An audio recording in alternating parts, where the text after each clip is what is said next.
made this work. I made us worse. We fell apart 1,000 times, 1,000 times. You moved away. I'm here to stay. I wish I could go back in time, back in time. I'm so sorry that I hurt you so deep. Swear I spent the last few years just trying to change. I'm on my knees and I'm begging you, please. Is there any chance you're thinking about me? If I change my ways, babe, won't you come back to me? Make no mistakes.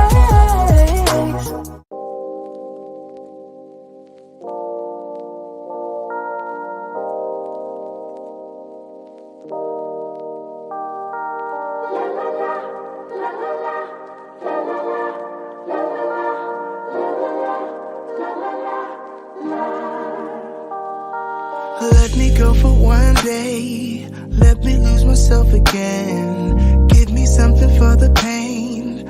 Always trying to pretend that I'm not living just a lie. Broken heart and shattered lives. Let me go for one day.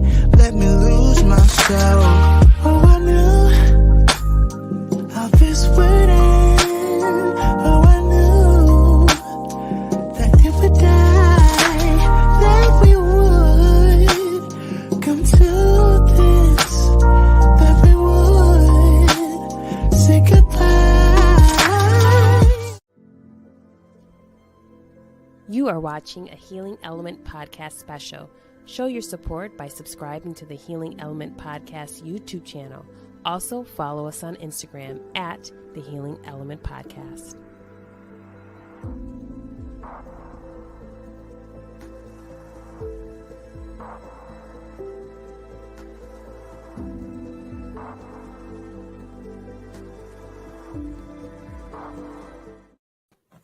Hello, everyone, and welcome to the Healing Element Podcast. I am your host, Kai Marie. Hopefully, everyone is joining us for this episode today. It was an interesting beginning. If anybody caught the live that we had earlier on this topic, it lasted 15 seconds. So this is the extended version. So I'm here with my special guest, Brandon Jones. He has been to the podcast numerous times, and we are doing a 3-part series titled Straight Shots, No Chaser. And this is just us speaking truth to what is going on. As Brendan said in our previous episode, this is not about attacking anyone, but it's about being honest about what we're seeing in mainstream news, in our community, but also providing some strategies on how we can begin to change the narrative, but also take control of our community. So Brandon, I would like to welcome you back to the podcast. Thank you. It is good to be back, and I'm glad we're doing part 2, and we're talking about this critical issue of Black on Asian hate crimes and Asian on Black hate crimes, if we want to actually say that they're hate crimes, and the tension that's been between our two communities for quite some time, at least the last 35 years for sure. Yes, and so the interesting thing is that what I started to see more reporting on hate crimes that were taking place in the Asian community was during the Trump administration. It was kind of like I started seeing more talk about it, especially after coronavirus. And he was calling it, I think, like the China virus or something like that, Chinese virus. Mm-hmm. And so through that, there was reports that there was an uptick in these attacks within the Asian community. And then there was a period where I didn't hear anything about it. And then all of a sudden, lately, I've seen an increase. And it seems as though it all kind of started around the shooting that took place in Atlanta. Yeah. And it seemed like after that, it kind of spiraled. So, Brandon, do you want to talk to us a little bit about what we've started to see trending in the news? And then we'll dive in deeper. Yeah, actually, I think that as far as 2021, it started to rev up before the Atlanta shootings. I started to see things and hear things about these Asian attacks that are going on. And I was hearing that it was happening in California and San Francisco and LA that Asian folks were being attacked by black folks. Now, there wasn't a lot of video evidence coming out, but there were reports that were happening. And then, probably about 3 weeks later, I was hearing these things in February during Black History Month, which was always an eyebrow raise for me. It's like, okay, well, what are we talking? Now black people are being violent during Black History Month. What's happening? Mm-hmm. And then the shooting took place down in Georgia, where the 6 Asian women were killed and 8 people total were killed in those shootings at the Asian massage parlors. They were not killed by a black person, which we got to be very clear on that. That shooter was a white male, which heightened already the conversation and the struggle that was actually going on around Asian Americans and Asian immigrant folks being attacked. So now where we're having these conversations are taking place about protecting, supporting, and uplifting the voices of Asian Americans, which I am in support of. I know in pro-black circles, we're not supposed to be in support of them because we have our own healing. But if we participate in the oppression Olympics, nobody wins. Nobody's getting a gold medal in trauma and being beaten down by white supremacy. So we do need to, because if Asian Americans are going to get attacked, we already know black people are going to get it 10 times worse anyway. And we do need to protect ourselves as well. But that doesn't mean that we should celebrate or ignore the pain of other people. That's my perspective on it. But yes, what I do find very fascinating about these attacks on Asian Americans has been the response, not just from people within the black community, but also the government, and how the government has been very swift at putting together policies or even dollars to support anti-Asian hate. And I found that very interesting because, as we know, all BIPOC groups, and I think we need to break down that category tonight because it's important for this conversation. All BIPOC groups have been impacted by racism and white supremacy to a significant degree, but we don't all experience it the same.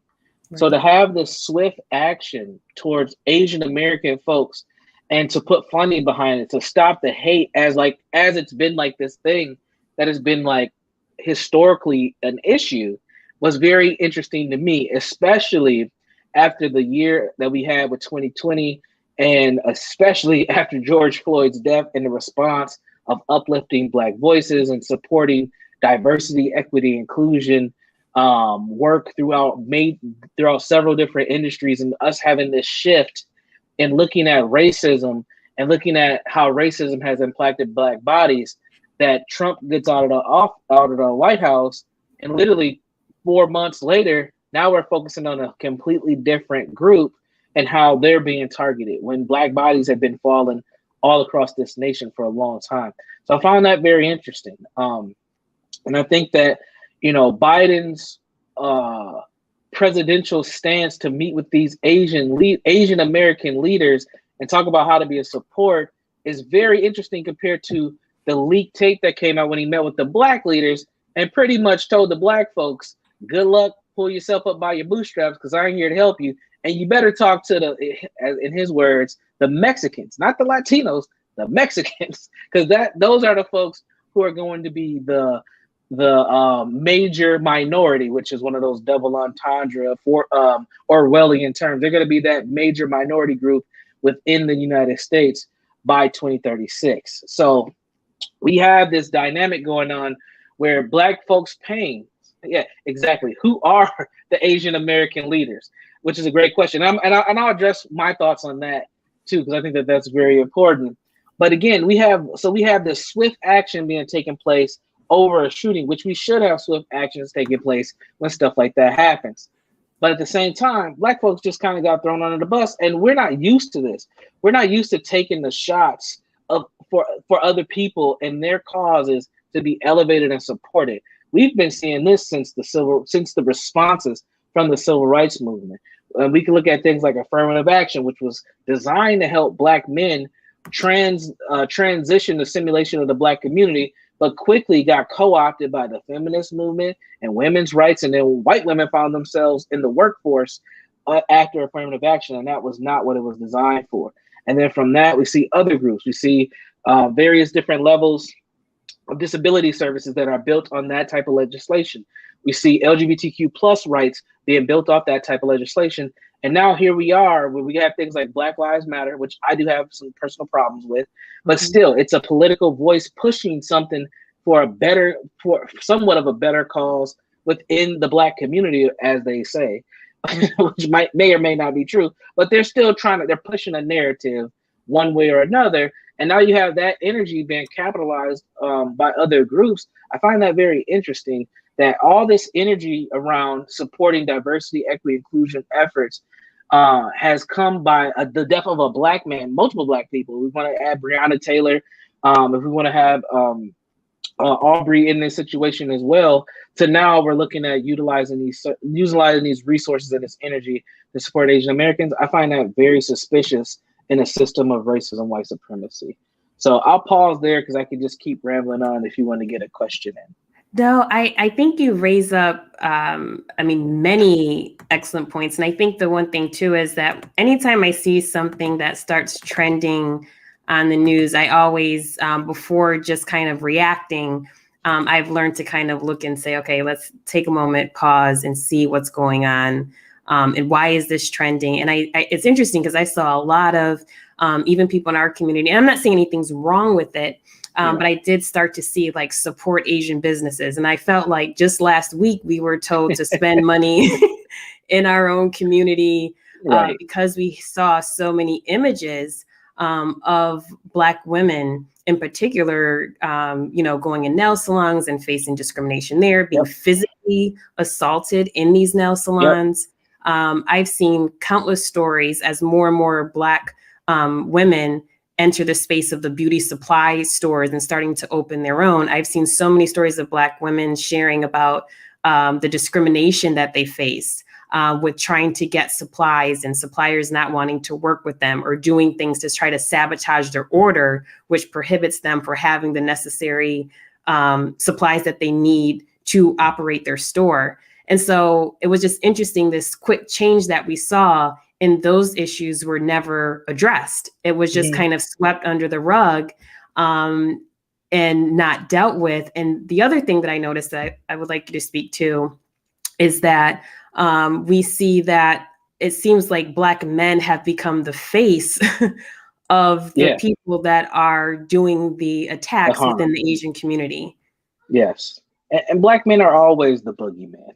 That's been our selected role in this society, is to become the boogeyman, to move an initiative, which is sad. Black male bodies are just tools for this system to keep moving forward, figuratively and literally.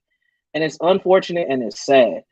And have Black men caused harm to Asian people? Absolutely. There are some videos out there that show some very horrific stuff of Black men doing things to Asian people. I'm not co-signing that, none of that. But do Black men do horrible things to Black women and Black men and Black children? Yep. Black men do horrible stuff to all different types of people. Just like white men do horrible stuff to other type of people. Stuff happens. Now, is there a narrative being painted that Black men are just all around the country starting to attack Asian people? Yes. Is that true? Absolutely not. There are these incidents that have happened. Some of those incidents don't make any sense. It's like these dudes have mental health issues, they have chemical dependency issues, and they're attacking people. This is what's happening. But that doesn't mean that Black men are out to attack Asians. How did we get from Trump saying that this is the China flu or the Asian virus to Black men taking that as a dog whistle to start beating in heads of Asian people? That don't even make sense. Like we have to use some logic here. How do we go from that narrative of Trump being the person who's drumming us up to Black people listen to Trump, or Black men, sorry, listen to Trump, and now we're going to be the warriors for Trump and attack the coronavirus, which doesn't make any sense. And we should be insulted when these things happen. Black men and Black women should take this as an insult to who we are as a people when people start painting these narratives of how we are acting, because we always support people. That's just us, and that's been our nature for a long time. Even when we're abused by folks, we will be down for you. We'll ride with you. We will accept you into our community, and we will break bread with you. We've always done that. This is part of the frustration we have with many Korean Americans, with many Vietnamese Americans, many Chinese Americans, is that we have been able to build with you. You come into the community, we will spend our money with you. And then when we have bad behavior, which we do due to trauma, then it's like we are the devil. We are the people who are causing the issues and causing the problems. And that is not healthy. And we have to be mindful of that. There is a narrative being painted that we're just out here being ruthless, brute thugs, and we're just attacking Asian people. That is not what's happening. Do we say things that are racist to Asian people because we've built into the racist paradigm in this country? Absolutely. I remember I'm from Twin Cities. I'm from Minnesota. I'm born and raised in St. Paul. St. Paul was one of the destined places for Hmong immigrants to come and live. Hmong people come from Laos, and traditionally, Hmong people are kind of like I would say they're kind of like, I don't say mountain people, but they have mountainous type of land, so they're not uncomfortable with colder weather. I'll say it that way. So when those folks immigrated here due to concentration camps and all types of stuff, when those folks came here, it was an adjustment. And where did they settle? They settled in the Black areas of the Twin Cities. And I remember growing up in an area called Frogtown, and Frogtown very quickly became like a little Laos. I mean, literally, there was so many Hmong people, and then they started to build. And to this day, I mean, I'm talking about like over 25 years ago. Now, at this point in time, you go up and down the main street there, which is called University Avenue. University Avenue connects downtown St. Paul and downtown Minneapolis. And the area that's from, I would say, from about halfway of downtown St. Paul, the capital of the Twin Cities, it's a bunch of Asian shops, stores. They built tax services, dentists, just like actual markets, all types of stuff. They built a community there, right? Where did the Black people go that were there? We got pushed out. We got pushed out farther out of the Twin Cities. Now, was that to them being racist towards us? No, they were doing what we're supposed to do, build a community. But that also breeds the frustration within the community when you see another group of people come to where you were set up and start, building a community. You get frustrated when you see that. It's like, why are these Asian people coming here, taking our stores, kicking us out, becoming our landlords? Like, this is the stuff that happened. We can't allow other folks who come here and want to live an American dream to get us to buy into the racism and not understand that they're just doing what we should be doing, which is building a community. So what ends up happening when they do that, when they come here and they start to build into this American concept and assimilate, is that we get frustrated with them. So just like we see with the LA riots, right? So we have these Asian folks that come here, they don't like us, they don't treat us well, the cultures are different. We have a young lady who gets accused of stealing orange juice and then gets shot in the back, which kicked off the LA riots, which were already a lot of tension in LA. So we can't act like the Asian and Black tension in the community wasn't already there. It has been, but it has never been to a level where Black people were just out here vigilantes, taking out Asian people. We got to stop that narrative right now, because that's dangerous for us, because now that makes us look even more vicious. In a time where we're supposed to be uplifting Black voices and protecting Black people, Black men are getting thrown under the bus. And this is just another element of that. I agree. And one thing, Brandon, that I'm happy that we're doing this is because we are putting everything into context, and you're providing the historical framework and also the trauma piece as well. And it just makes me think of when we see, as far as members of the Black community, even though we saw a push for the Democrats to say, Black folks, you have to get out and vote. We had a lot of, many members of our community were like, listen, I'm not quite sure. I don't know. But what are you going to do for us? And that was, it was probably a little time before I saw so many Black people saying, listen, I'm not just going along to get along. And this is with Trump in office. Right. Mm-hmm. So and then with George Floyd, there started to be kind of this energy of, we want something just for us. Mm-hmm. And a part of me is wondering, is what we're kind of seeing now is taking the energy that we did have to focus on Black people. Because if you notice, anytime there's a focus on Black people, somehow something happens and there's a shift, right? Or it becomes everybody, something for Black folks. I don't know how many times I've read the headlines of a news article saying money for Black homeowners. And then I open the news article and it's filled with minorities, people of color. So what are your thoughts on that, all that energy that was kind of building where Black people were saying, no, we want something specific to us. And then we started to slowly see a shift in where the attention was going with the mainstream media and a community at large. Yeah, well, we did what we've been doing since we collectively gone over to the Democratic Party. We fell for the bait. We fell hook, line, and sinker. We fell for it. And what did we fall for? Well, we got galvanized behind hatred. It wasn't a genuine push for us to support one another. It was a push to support one another beyond a collective and propagandized hatred of get Trump out.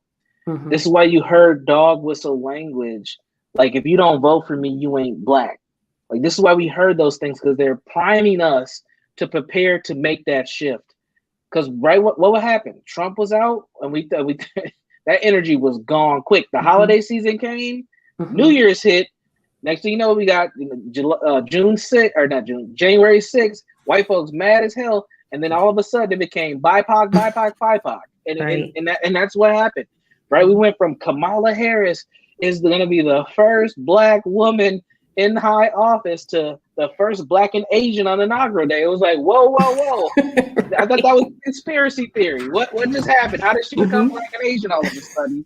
And now I seen an article, I think it was CBS News, that said we need our Asian vice president to step up and support support Asian folks. I was like, damn. Like, she done went from Black to being, multiracial to straight Asian.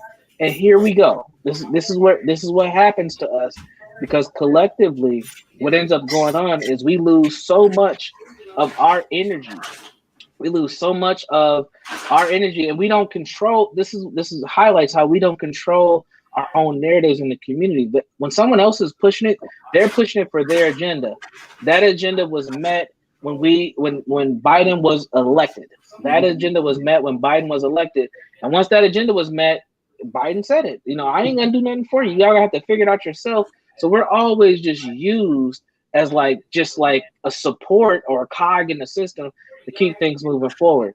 We have to collectively stay together as a people and support one another. Because the other thing that has happened from this, and I know we're not going to get into this on this episode, is that this whole push for Black folks has changed to Black women. And Black men have been cut out a lot of this. Look at the Tamika Mallory commercial that just came out. Everybody was focused on Cadillac. I'm like, did y'all listen to the commercial? Because there was no talk about Black families, Black men. It was Black women are the future.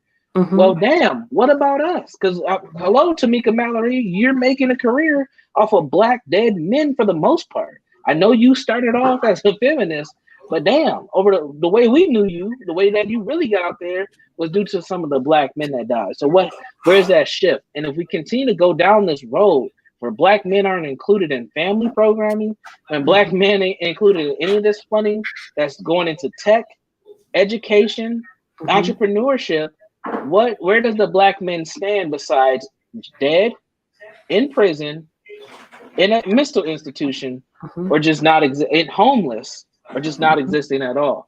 So at some point in time, we have to be able to look at that factor as well, is that we need to support each other as a collective, Black men and Black women, for the betterment of Black children. Otherwise, the focus will be on how we're just being harmful to all communities. So we're the boogeyman in the Black community. We're the boogeyman in the Asian community. We're the boogeyman in the white society. And hell, we're going to be the boogeyman to Latinx folks here pretty soon, because they're going to start up that too, right? It's about to get warm. What happens when it gets warm? Gang violence goes up, shootings go up. LA has already had a Latinx Black issue. You don't think that's going to get highlighted too? But we have to be very mindful of this as we move forward, that Black men are being pointed at as kind of like literally the boogeymans of society. So what does that do for our mental frames? What does that do for how we look at Black people and when the Black community moving forward when we're supporting all these other groups? So that's important for us to understand. But it goes to the question that was posed on YouTube. It says, who are the Asian American leaders? We will never know. Right now, all we know is Andrew Yang, and I wouldn't even say he's a Asian American leader per se. Do Asian American people actually rock with him? Because every time I've seen him, it's been white folks that have put him on a pedestal. So we don't even know. We don't know. But I tell you this, I bet you those Asian American leaders include Asian men. And when we compose it to the Black community, when we look at who are the African American leaders, we have to make sure that both men and women are at the table, but we cannot forget about the men. So it's important for us to understand when we look at this divide in the Asian and Black community, we have to be able to support one another and understand that these attacks that are happening are isolated. This is not something that Black people are setting out to do. Like we're not getting ready for the barbecue talking about let's go attack some Asian folks. That's not what's happening. Totally agree. Thanks, Brandon, for that. And I do want to mention that tomorrow, I actually will have Tiffany Jenkins on the podcast, and we are going to be talking about this whole emergence of Black girl magic. What does that mean to our community? We will be talking about the commercial with Cadillac commercial with Tamika Mallory. And also, I believe it was Goldman Sachs was saying that they're going to invest, I can't remember how much money into businesses owned by Black women. And, you know, where are Black men in that space? So we are going to be touching upon that. So I'm glad that you did mention it. We're going to dive in. That should be a very interesting and lively conversation. So I encourage everyone to make sure that you subscribe to the Healing Element podcast, like this video, and also join us tomorrow at 8. And so, Brandon, with what you just said, I wanted to also post this, share this slide. So this is a story that has been making its rounds on social media. I believe that this is an altercation that took place in mid-March, and it's of a Black man. And what we were told was a Asian man got into a fight on a New York City subway. And so what has been circulating in Twitter world, but not yet on the mainstream media, is that the Black man was called the N-word by the person that you see that looks like he has him in a headlock or something like that. But then this is also an update to what occurred.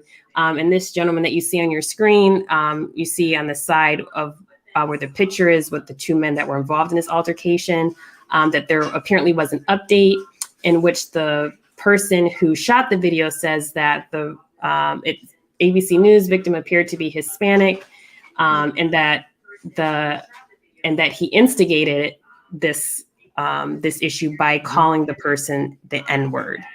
So even the stories that we're getting from the news, before we kind of jump and start tweeting, posting, sharing, we want to make sure that we're getting the proper information. And I'm not saying no one should be getting beat up or threatened or harassed. But if you're going to call someone a racial slur, if that's what happened, there might be a response to that. And it might not just be ignoring you. It may get violent. So I think this just goes to what you said, Brandon, about us looking critically at what we're seeing on the news and not just taking anything that we're told and just kind of, just going along with it just because that's how it's being reported. We always have to look at the deeper meaning. Yeah, and don't always go with the first narrative. I think that's very important. We're even seeing that play out here with the Derek Chauvin trial for the death or murder of George Floyd, where originally the first narrative was 8 minutes and 37 seconds. And then the evidence came out and it was like, no, it was actually like 9 minutes and I think 23 seconds or something like that. So we have to be very mindful of the first narratives that come out. And yeah, if you're going to call somebody a name or a racial slur, chances are, especially in a place like New York where there's a lot of toxic stress, people are going to lash out and they're going to attack. That's what's going to happen. And just like you mentioned earlier about Black women being assaulted in nail salons, Black women being assaulted in beauty supply stores, well, usually there was something that happened in those places that led to those altercations, right? So there was either somebody felt like they wasn't going to pay for a service, or they felt like they were going to steal something, or whatever the case may be. something happened, and we have to be mindful of why did this attack happen? Why is this woman being treated the way that she's being treated in this beauty supply store? And then should we support them? Because let's not forget, in 2019 there was a video. There was two videos that went viral from the same beauty supply store where they had a black woman who got attacked very viciously, and then you had black men who went out there to protest that beauty supply store. And then what happened? The next day, the beauty supply store had some crazy 40% off, 50% off sale, and you had black women literally lined up and yelling at the men who were out there protesting for them to have better treatment, or to them to shut that store down and not support it. But once that sale hit, we went right in there. We went to continue to support them. So we have to understand that it is very important that we have the full narrative of what happens. But there are mistreatment that happen. I mean, we have countless stories of people who've been told, "Get out of my store, don't come here," or being followed around because of the narrative that we're going to go in there and we're going to steal something or cause harm. And those things do happen. So let's not act like they don't. But again, if we're not building relationships with the people that own businesses within the communities that we live in, then that's going to continue to happen. And if we don't correct those negative behaviors within our community, then we don't have those stereotypes on us as well. So there is work to be done on both sides. Right. And so, Brandon, so in saying that, the work that has to be done with within our community and also the Asian community, right? So calling out the anti-Blackness that does exist in that community as well. I'm sure that many people have seen the images, although taking place in China. I think there's these shows on Chinese television programming in which they're doing blackface. Yeah. And so there has to be a conversation about that as well within those communities in order for us to really come together and work towards any type of common goal. It's important for them to call that out and begin to address it in their community as well. So with that being said, Brandon, what would a healthy alliance look like? And I imagine, though, just because of all the trauma that we have been through, I kind of even wonder if our community even knows what a healthy alliance is, because we're just so used to just kind of taking the hit but still showing up for everybody else, but not showing up for ourselves. And that is very detrimental. But if both parties did the work, what would a healthy alliance look like? Well, first of all, a healthy alliance looks like us acknowledging how we've been victimized and how racism shows up within our own community and within the other non-white communities or BIPOC communities that we're in. Because the anti-Blackness is a major issue. And we have it. We've installed our own version of it, and so has other groups. And when those other groups get here, they are told to stay away from Black people. Even if you're going to live with them, don't associate with them. So if we're going to have any type of Black or Asian alliance, Asian American folks need to do their own work and dismantle their level of anti-Blackness that they have, and so do we. Now, we can come together and do business all day. You can do business with somebody that don't like you. You can do business with somebody who may be racist. And if we want to have a business type of alliance, that may be fine. But at the end of the day, if we want to have racial harmony, which seems to be the goal for everybody, there's going to have to be some serious work done around anti-Blackness on both ends. Plus, Asian Americans have their own level of white supremacy that they got to deal with. There's some Asian Americans who want to assimilate to be white, who come to this country for that reason. There's some Asian Americans who treat other Asian Americans, wrong. Like Cambodians are at the bottom of the barrel of the Asian kind of racial hierarchy. So they have their own issues around colorism. They have their own issues around culture that they need to work on as well. But for Black folks, for us to deal with anybody, we have to be able to deal with ourselves in a better way. And we just haven't did that. Many of us have not started our healing journey to deal with the historical and intergenerational trauma that we've experienced, which includes the anti-Blackness that we've accepted from white supremacy that keeps us at odds with each other. Because guess what?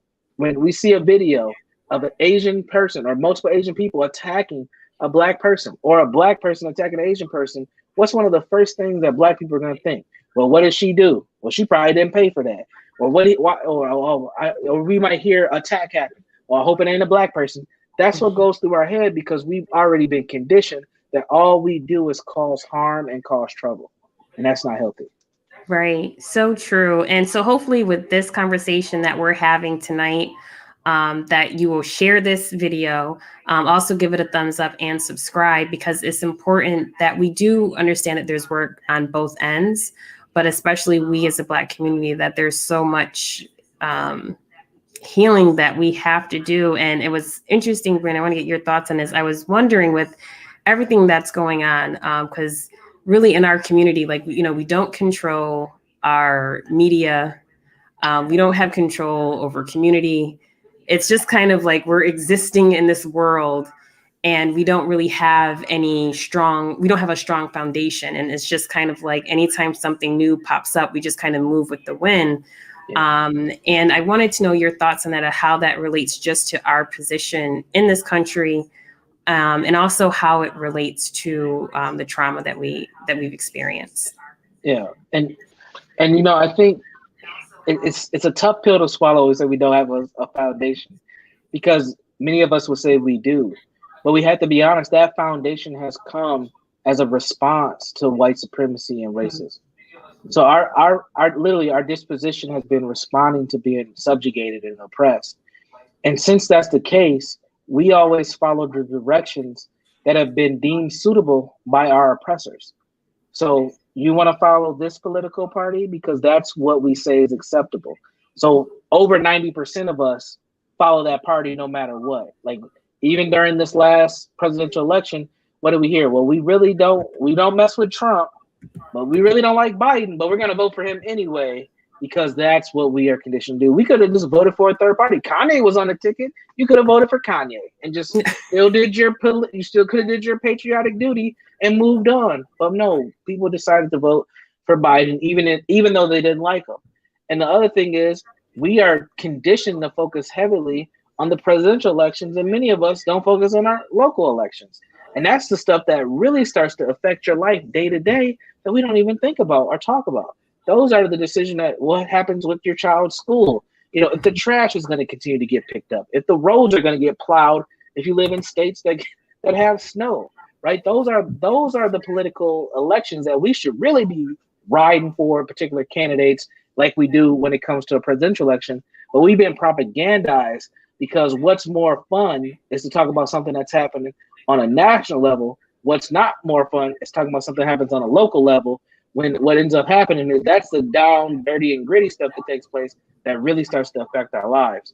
So it's important for us to understand that due to historical trauma, due to the things that we've experienced, we have been easily swayed because we've always been conditioned to follow a leader racially, which has been white folks. So if white folks deem something acceptable, we will follow it. If white folks back Black Lives Matter, guess what? So are we. But if we actually look at some of the stuff they put out for us, you wouldn't be down for a lot of that stuff, given our traditional values culturally that we've had. But here we are still following something because it sounds good. White people are backing it, they're supporting it, they're out there with us, etc. And then what'll happen? They'll throw a black face out there, right? Mm-hmm. They'll throw out a Stacey Abrams who saved the election, and we ride for that because we ain't gonna go against Stacey Abrams. She looked like my mama. She looked like my grandmama. Like I got her back. But at the end of the day, was that the best decision for you politically? Because right now it's looking like we might have voted for the wrong candidate altogether because we are not getting the support nationally at all. But yet here we are. This is what we end up doing, unfortunately, is we ride a wave and we have to choose from the lesser of two evils. And what I'm saying is there might be a third choice for us, but we have to create that choice. And guess what? That doesn't mean that choice is going to always win. But then people know that, hey, we're not just falling for any old thing. We're pushing a new narrative and we're supporting each other. And that's where I thought the energy was going to go after this summer and all the stuff that happened after George Floyd was killed. That's what I thought was going to happen. But as you've seen, we just got that air sucked right out of us. And it goes back to our traumatized condition in this country, because that's what ends up happening, right? We get something thrown at us, surface, makes us feel better, and then we just let things go. I agree. And there's one thing that I want to bring up But before I do that, and when I bring that other thing up, I'm probably going to, it's about Obama. So before I bring that up, I want to talk about this really quick, as you were talking about as far as the quick response that we saw from the administration, because not only did Biden go and meet with these Asian leaders, whom I have never heard the term Asian leaders before. I've never seen that written anywhere. So I don't know who they are. So I thought that was interesting. But also the vice president, Harris, went with him as well. They traveled together to meet with these Asian leaders. But I thought this was interesting. This is what you're seeing is a screenshot of a press release from the White House. If you go to whitehouse.gov, you'll be able to access it. And I just want to start off with this quick quote. I'm not going to read the whole thing. I will put the link to it in the chat box. So this is from President Biden, and this was his quote from March 19th. Again, I'm only going to read a little bit of it. Too many Asian Americans have been walking up and down the streets and worrying, waking up each morning the past year, feeling their safety and the safety of their loved ones are at stake. They've been attacked, blamed, scapegoated, and harassed. They've been verbally assaulted, physically assaulted, killed. The conversation we had today with the AAPI leaders, and that's what we're hearing across the country. It's the hate and violence often hid in plain sight. So when I read that, I thought of how many times, and I'm not doing this to do like what happens to us too. I'm not doing it at all. I'm just looking at the response to what he said for a year. Sorry. They've been dealing with this the past year, right? Mm-hmm. Again, not trying to say whose trauma is worse, right? But I'm looking at how we are looking at generational trauma, right?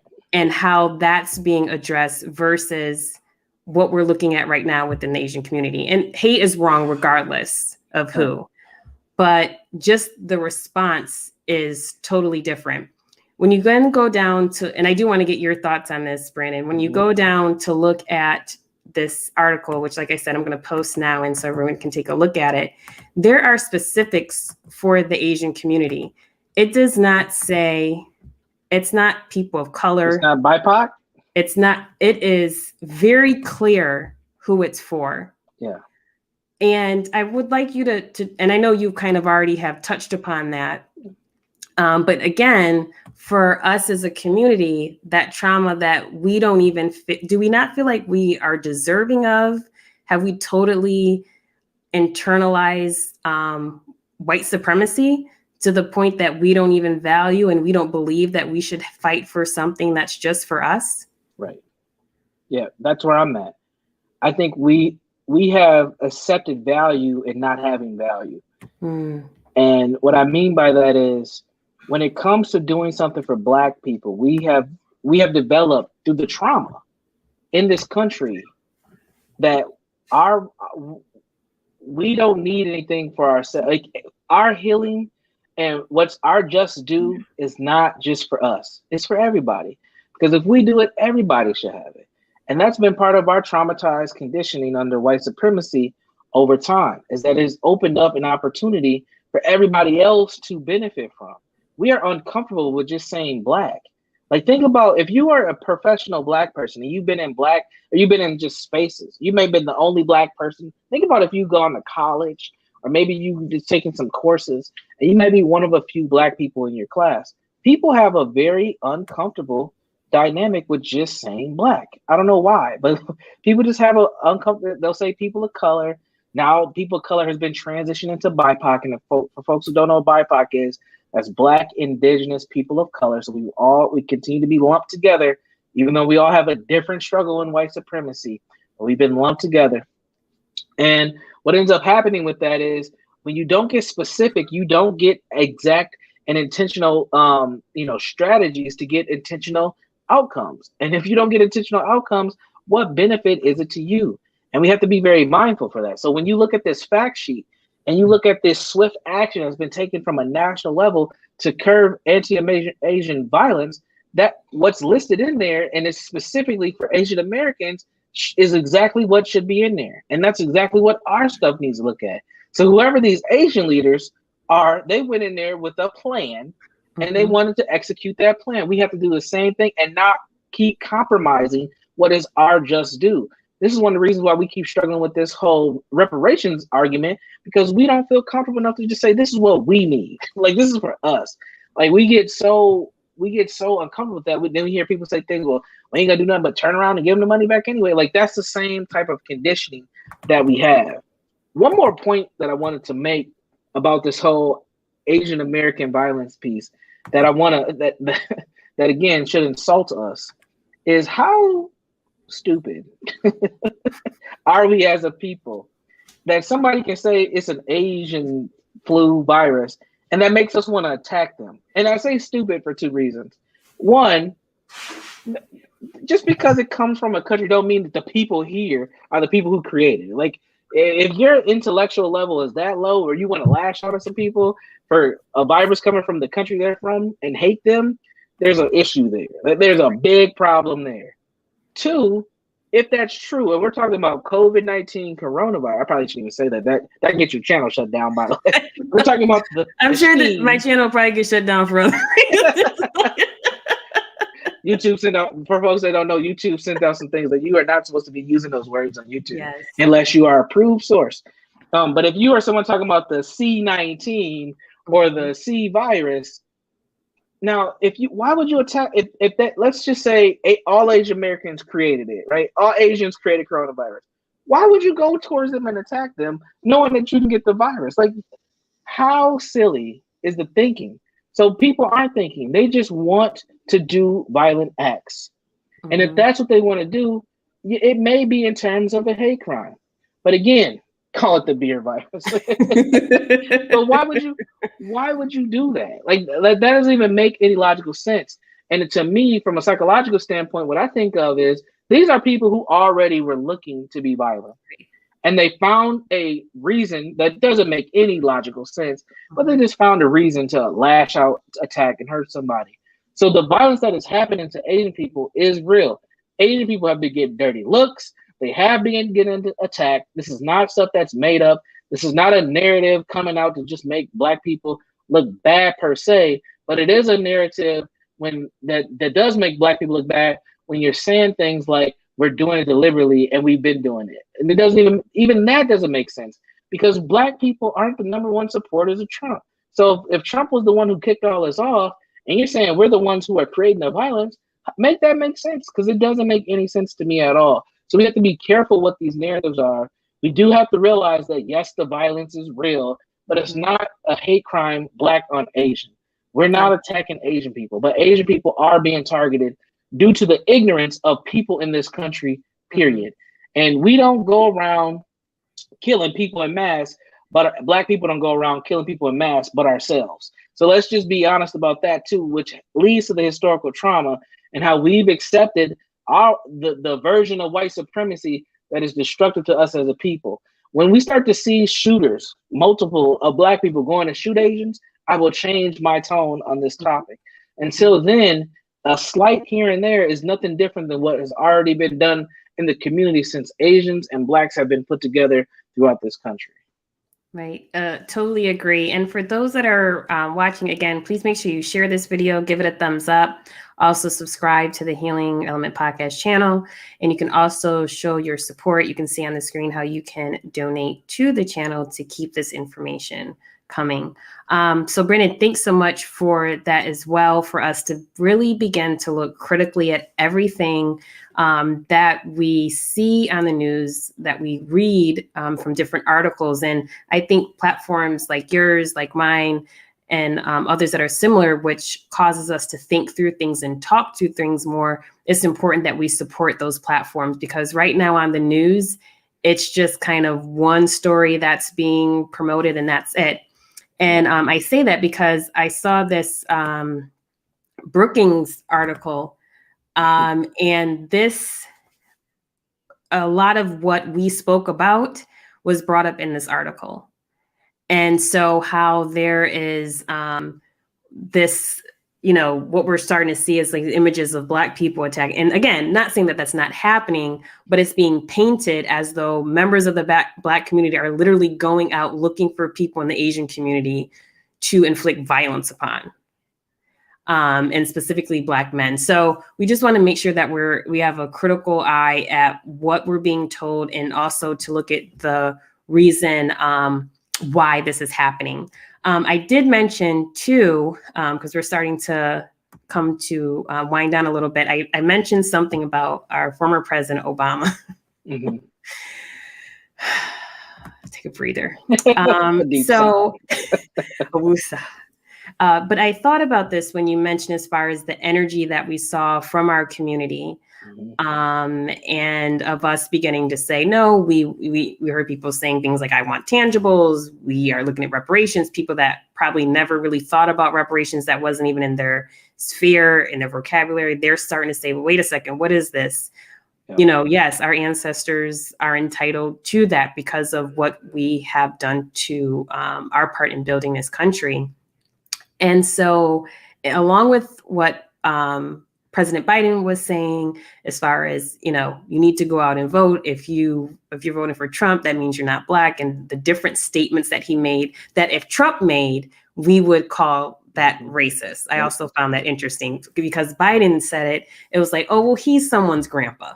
Like he's old. He didn't mean it that way. He didn't mean it that way as if Trump would say it, which I don't know how any of us got in Biden's head to translate how he meant something. But I also saw how Obama was used as well to even deflate that energy even more, and also celebrities. And I raised that because, there's always a push for us to vote. And it comes from politicians, from Black celebrities, from, I guess, Black influencers. We don't see that in the Asian community about the importance of voting, but look at the results they received. Yeah.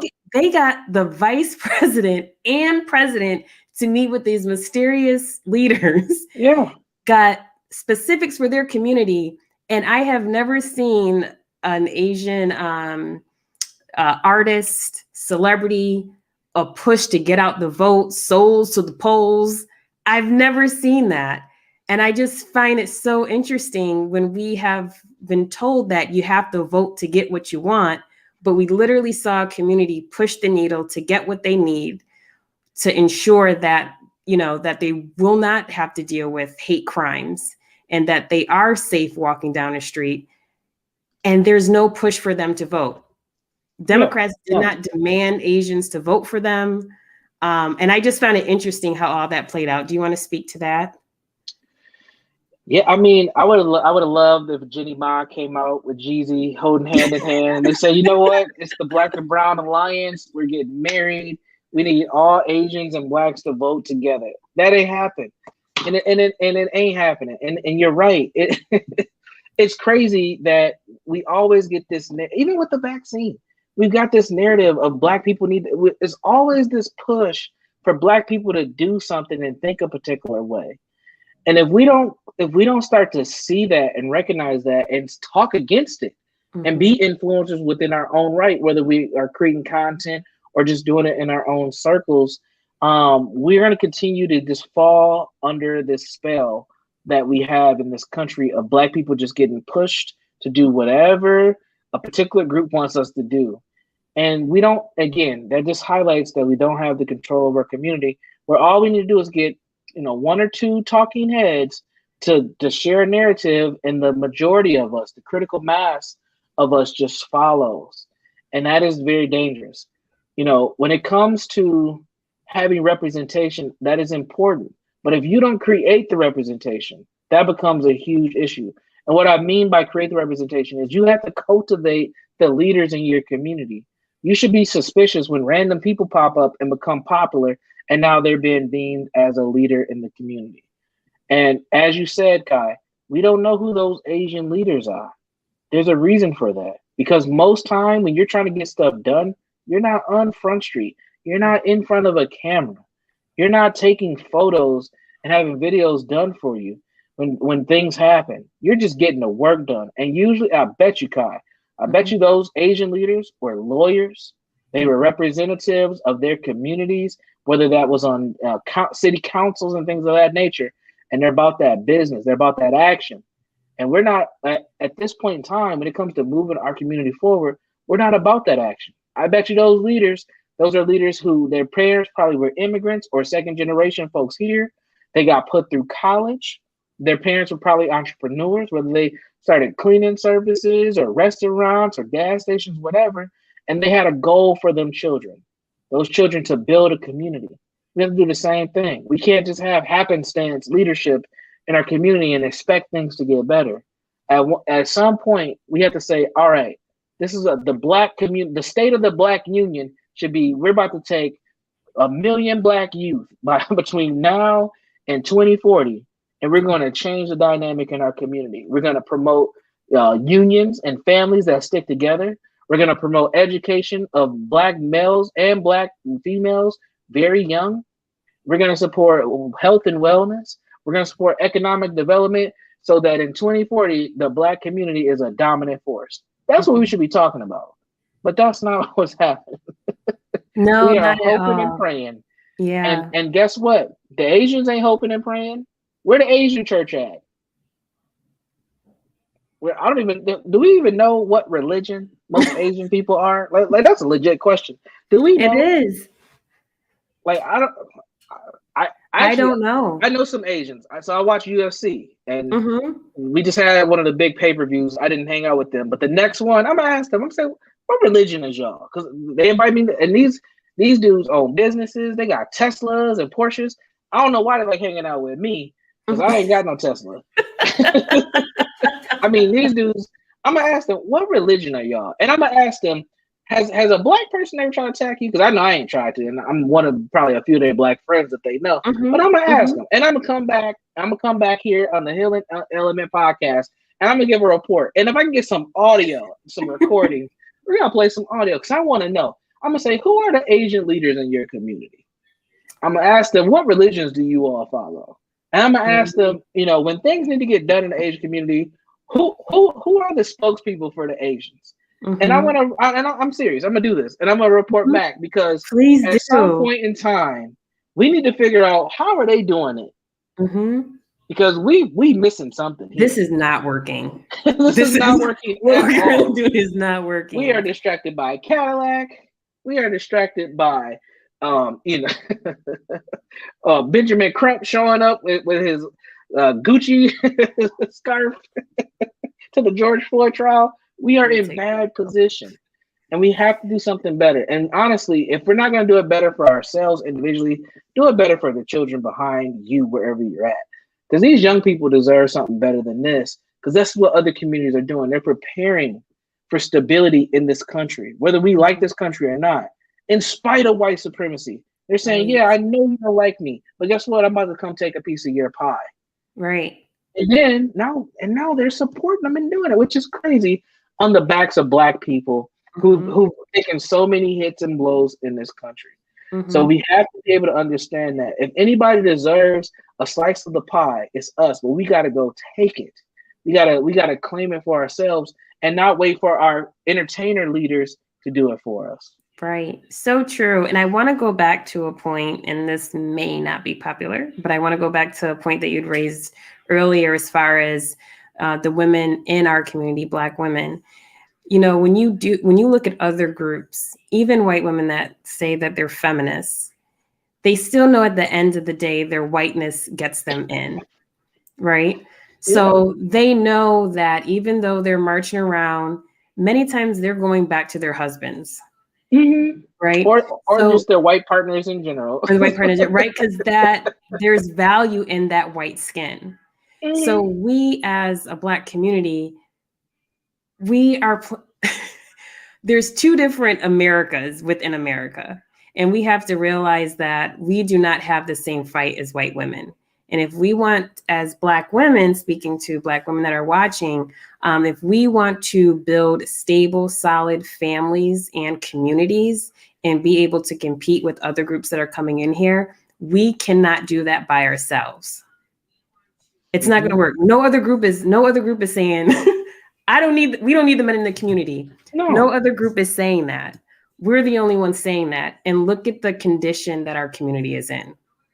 So it's just something not to point fingers, not to pass judgment, but we need to begin to really look at our actions and our words.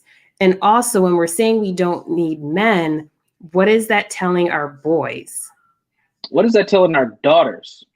Let's look at it the other way. Yeah. What is that telling your girls when you say you don't need men? You're putting a burden on those young women to do everything by themselves. And that is a huge amount of stress. So expect to be lonely, little Black girl. Expect to carry a whole community by yourself, little Black girl. Expect to be disappointed by these men, by your fathers, your brothers, your uncles, little Black girl. Think of it just that direction. Then maybe Black women might say, this might not be what we want, because that's not what most individual Black women want. But again, this is what ends up happening, is that they've been fed the narrative that Negroes ain't ish, the Nas effect, and then it becomes this huge problem and huge issue. We have to break that. If we want a community to thrive and we want to be this people that we say that we want to be, it has to be in tandem. It starts with the Black male, Black female dynamic, regardless of sexual orientation. Black men and Black women have to work collaboratively together, even if they're not fornicating. And that's very important. So true. Thank you so much, Brandon. And I already have ideas for the next time that you come on the podcast. I felt like you even picked up on it. Like she probably has another topic. At some point, we're just going to have to just collaborate and just make it a thing. I think so. I'm down with it. Awesome. So we'll talk about that. It's always great to have you on the podcast. This, again, was a 3-part series. The last series of Straight Shots, No Chaser will be on April 8th at 8 p.m. right here on the Healing Element podcast. So make sure you join us. We're going to dive even deeper. We talked about the anti-Black racism within the Asian community, but we're going to go a little bit deeper into people of color, or now we're using the term BIPOC, and begin to unpack that. So make sure that you join us for that conversation. In closing, Brandon, is there anything that you would like to end our episode tonight? Yeah, just in final closing, the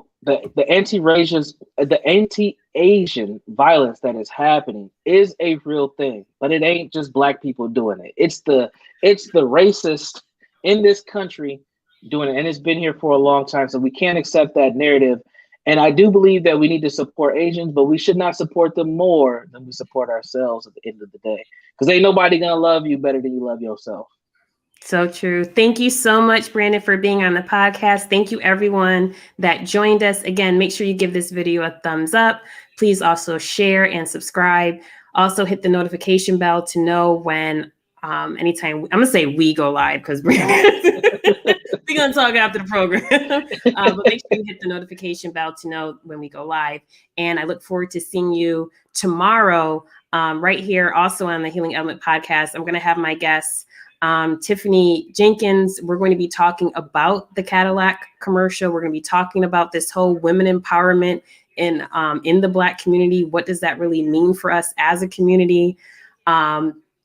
Make sure you check that out. It's going to be an awesome broadcast. So thank you so much for joining us, and we'll see you tomorrow. Peace, everybody.